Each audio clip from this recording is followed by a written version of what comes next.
I've been slowly making my way through Michael Moss's book, Salt, Sugar, Fat, and I'm constantly shocked by what I'm reading. Right now, today I want to talk about chapters 5 and 6, and let you understand a little bit how being keto today has changed the way that I'm taking this information, but also the fact that being keto today, and now that I understand what sugar does in the body, I want you guys to have a slightly different understanding of what it means when companies tell you that things are safe to consume. Sorry about that. Safe to consume. So one of the standout sentences or quotes from the book, they were talking about Coke, and they said the genius of Coke is there's no smoking gun. The sugary taste and high sugar content is known to all that drink it. And I think that this is so telling of the fact that in this particular case, the whole point is to drink it because you've been taught to drink it, not because it's healthy. And they taught us to drink it in ways that make me actually quite angry. Before we get there, I want to talk about the fact that there were two things that Jeffrey Dunn said about the Coca-Cola company that I thought was really interesting. The first was that they wanted people to drink Coke at every meal.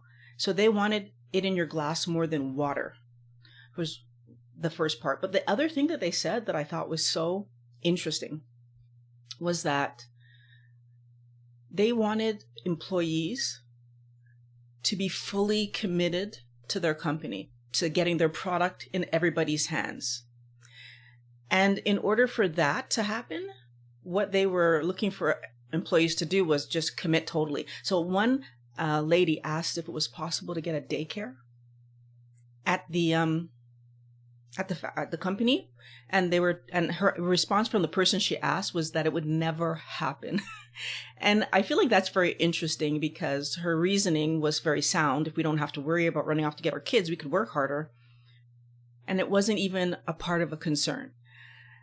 I want to know, Wellness Warrior, have you ever had that feeling at work where the company just wants to squeeze every little drop of your energy, inspiration, life force out of you without giving you back things that just seem to make sense? About caring about your mental health, wanting you to be have enough energy and be good enough at work to do the work they're asking you to do. Have you ever had that story happen? As I know I have. And I think it's this idea that companies have that they're giving us a paycheck. So while we're at work for them, but anyways, that's a whole other conversation.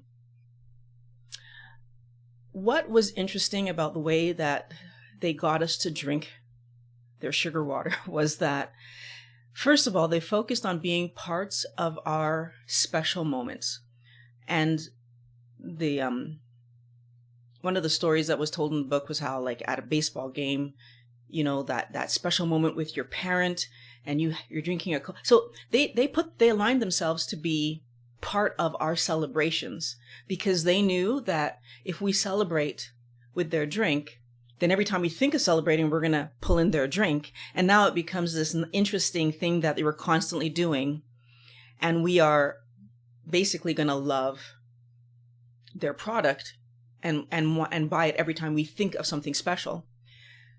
The second thing that they did that I thought was, they were marketing to teenagers. And this one I didn't really understand, but as they explained it, it made a lot of sense. I remember when I first had money as a teen, I don't have real bills to pay. So all of my money was going towards fun. So you have all these teenagers who have pocket money who could afford to just buy fun things to drink. It's actually funny as I'm sitting here thinking about it. What does Ryan Trahan call his drinks in his videos? He calls them fun drinks, right? I find it very interesting that we don't realize that when we're drinking and eating, that should be towards health rather than having fun. But this is what we've been taught to do. And the third thing that they did that I, again, thought was very, very scary was that they were going into countries where they were trying to get new markets. So, I mean, there's nothing wrong with that, except for the fact that they're going into countries who could barely afford regular food and trying to figure out how could they sell Coke there and basically teach these people to drink Coke at every meal. Again, this idea that this should be every time you're drinking something, it should be this beverage. And I feel like what was really scary about that is that they were willing to make smaller sizes so they can make it seem more affordable. When you think about the fact that what you're doing is you're selling sugar flavored, unhealthy chemical drink when they should be eating like real food and they should be drinking water and trying to be a healthier nation. So I feel like the targeting of countries that were not as advanced as us and didn't know, maybe they didn't know. I don't know if they had the ability to do the research that we were doing. But the hard part was that we knew that it wasn't healthy. And the way that we knew that was the fact that they said it in that statement, right? That opening statement that this genius of Coke is that there's no smoking gun. You know that you're drinking something that's not healthy. You drink it because it's fun. Now, this whole concept of this push, get it in our glasses no matter what the cost to our health, it's so, it's frustrating because it goes back to this idea that if Violet can't drink it, Michelle will drink it. And if Michelle can't drink it, Pat will drink it. If Pat can't drink it, Jake will drink it. And there's always going to be somebody else to drink it. And it doesn't matter what happened to Violet. And I want us to be insulted by that, because if I'm giving money to a company, they should care about the product that they're giving to me. And they should care if that product is causing my health to deteriorate. Now, Chapter 6 took this not caring about us to a whole other level, because it was talking about the fact that, so people started to understand that sugar wasn't healthy. There was pushback from the public about companies putting sugar in everything and making it seem like it's fine to do because the government says that sugar is not dangerous. So if it's not dangerous, we should drink. And so people started to push back and realize that no, obviously it's impacting us. Obviously, people's weights are rising and things are going wrong. And the pushback then led to the companies trying to figure out how can we maybe change the formulation of these things, but still sell them. And there's two things that came about that I thought was just like, wow. First of all, one of the products they talked about was Kool-Aid Cool Burst. And the idea that if we say there's real fruit juice in the drink, people overlook how much sugar is in it. Oh, because it's real juice. And what was interesting about this tactic was that the amount of real juice that was in it was negligible. So they put enough that they could say it's there, but not enough that it's actually helping the product to be any healthier. Even by their standards, even back then in the 1990s of what they understood, they put this minuscule amount so that they could say made with real juice. And I was looking up because I wanted to see if I could find any packaging. And I did find some packaging that said the original Kool-Aid Cool Burst had like 27 grams of carbohydrate in 200 mils, which was double the amount you would get in a can of soda. Or almost double, just a little bit less than double, right? And then pushback, more pushback. And so what happened is they ended up figuring out a formulation using, before we get there, sorry. Why did this campaign work of juice? Moms love it because it gets their children to have fruit. and we know we all want our kids to be healthy. Kids love it because it still tasted sweet. And the fact was, being even today's version of it, which is better, it's 5 grams of carbs for 200 mils, so that's better. They were now able to say, once they got it down to 5 grams of carbs, that it was 75% less sugar in it than a can of soda, which technically is true. So all of this was an improvement. Some of it was an improvement, but some of it's still that manipulation of, if I say this is there, then I can sell it. Manipulation, Wellness Warrior.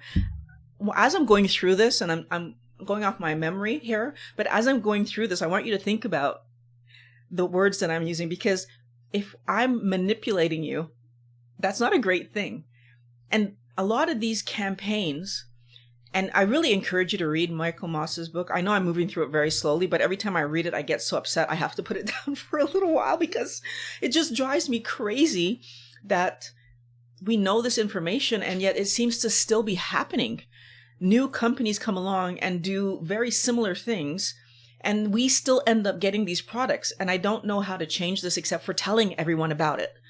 But manipulation is a big part of this process. So, marketing with fruit had a really huge impact on getting parents to buy these products, and making it seem like this is okay. So if we just talk about sugar for a second, which was what we were trying to get away from as a parent, we were angry and we were saying, stop putting so much sugar in our children's foods and drinks, etc. So table sugar has a sweetness of 100, right? That's what we base everything on. So table sugar, 100. Table sugar is made up of glucose and fructose. If you take glucose by itself and taste it, that has a sweetness level of 74. So it's less than the 100.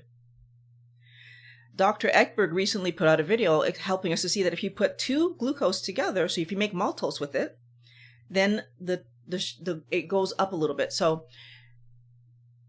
anyways, regardless, the point of the book was fructose has a sweetness factor of 173.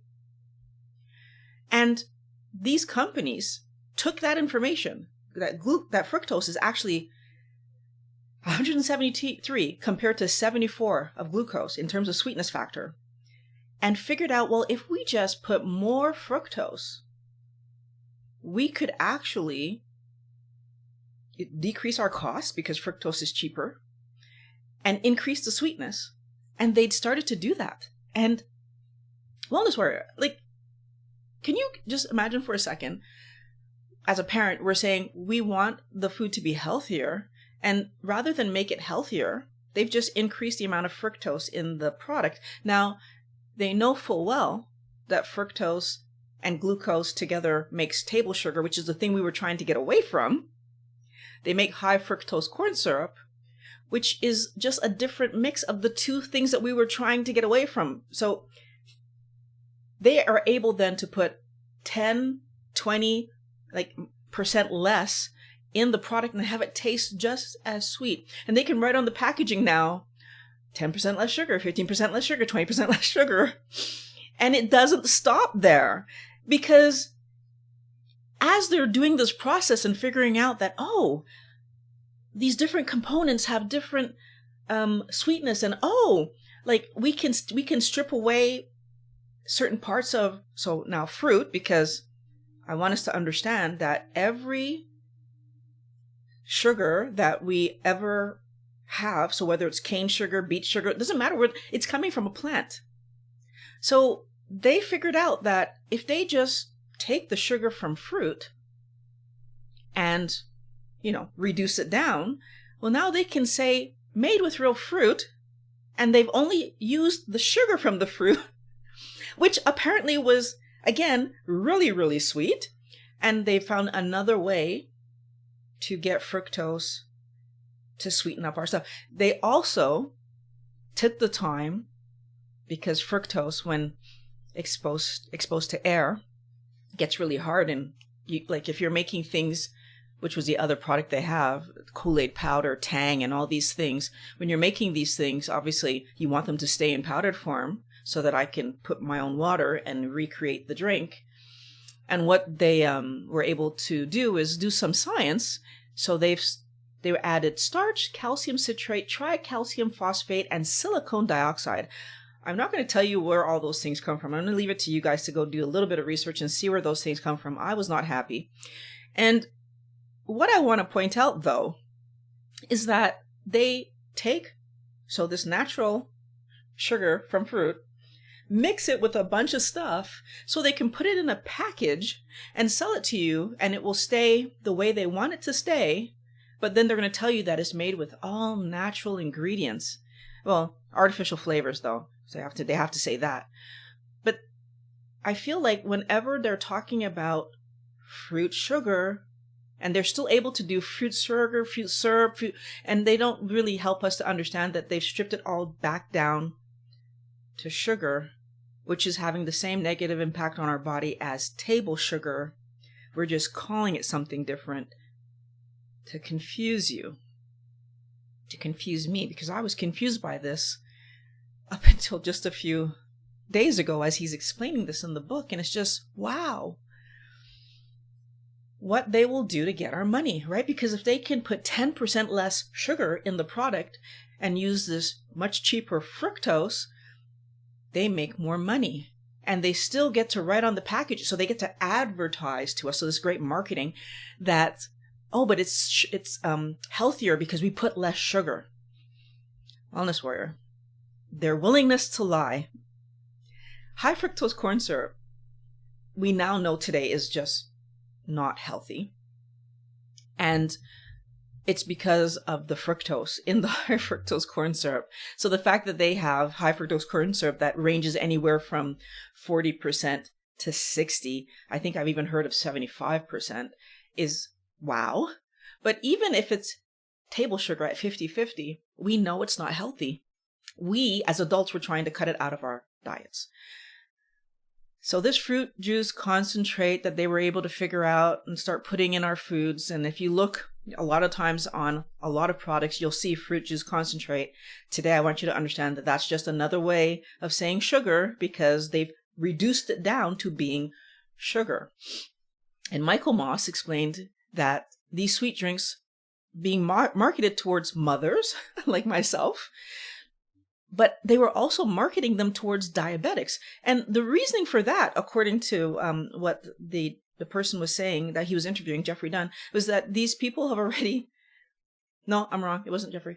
This is another part of the book. But the person that he was interviewing said that the fruit juice, diabetics had self-selected themselves into being marketed towards, because clearly they like sweet things because they're diabetic. And can I just remind everybody that that's not true? We become diabetic because every single one of our meals are carb heavy. The rice, potatoes, pasta that we're eating don't taste sweet to us.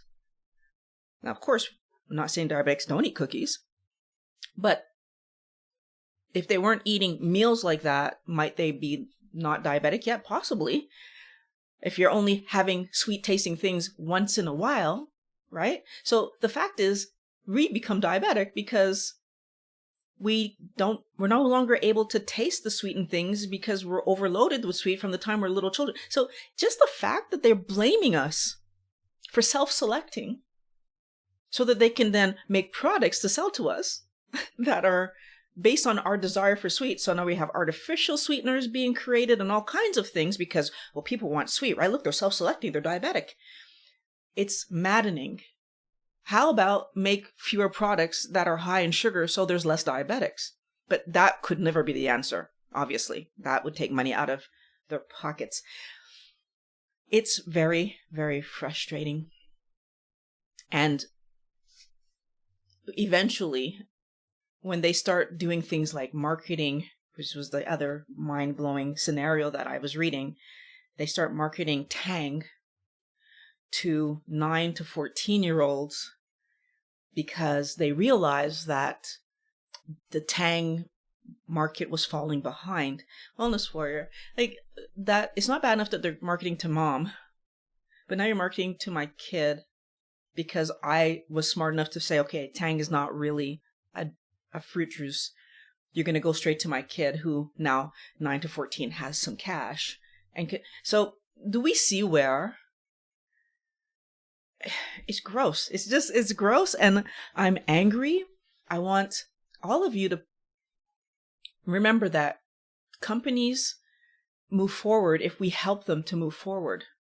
And I feel like now that we're living healthier lives, and now that we're in this position where we can share information, like reading books like this that help us to understand how we got here and talking about this together, I hope will help us solidify those moments where maybe we're out with friends and we might be on the edge of thinking, oh, I'm just going to have like that one little taste of something that's not on plan.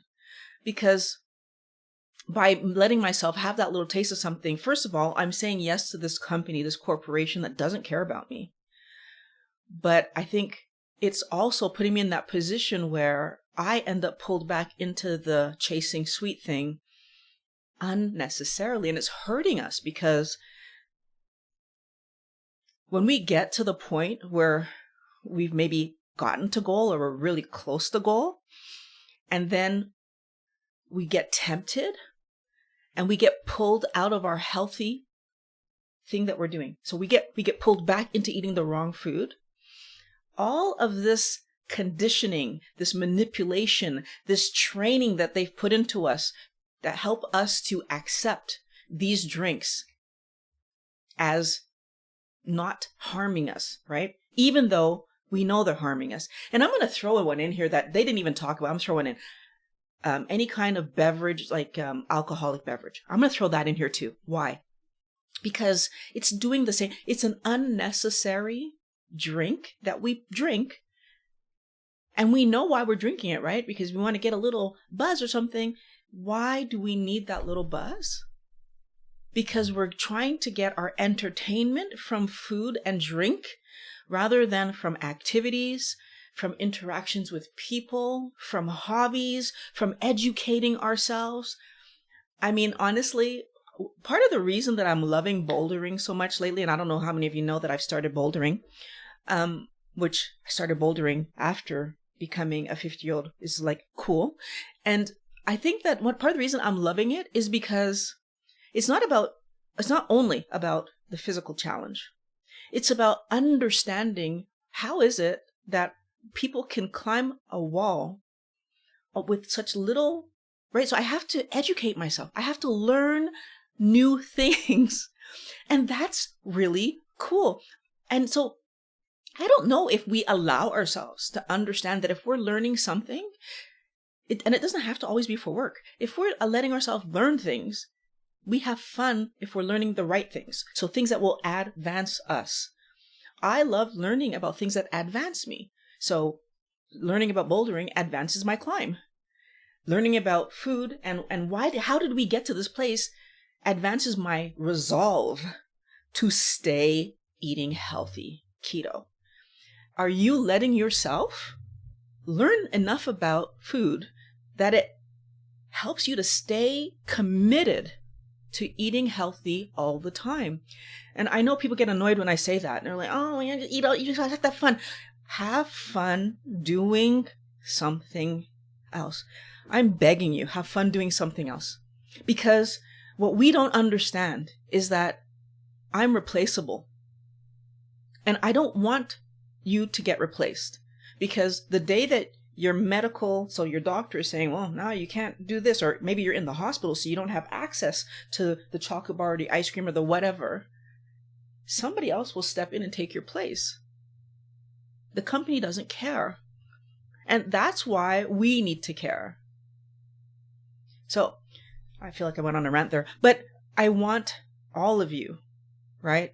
Every wellness warrior that would ever see this video today, tomorrow, into the future, I want you to understand that I care that you eat the healthy thing so that you can go off and live a life that you're telling stories about your adventures, telling stories about how you used your healthy body to do something, whether it's play music, hang with friends and do something fun, even just hang with friends and have a conversation. Play with your grandkids.